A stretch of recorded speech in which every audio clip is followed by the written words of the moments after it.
Sure. Side ain't got no tension. Side still is.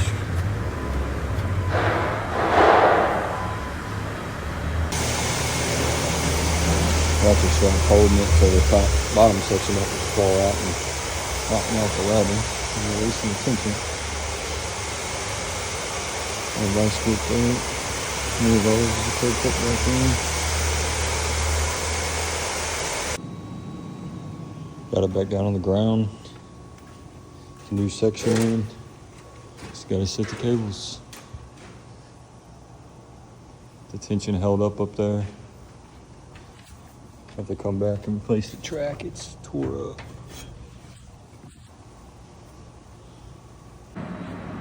The track all bent back out.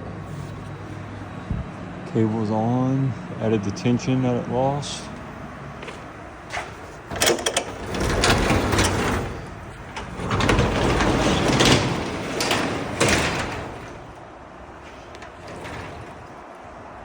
Smooth as butter.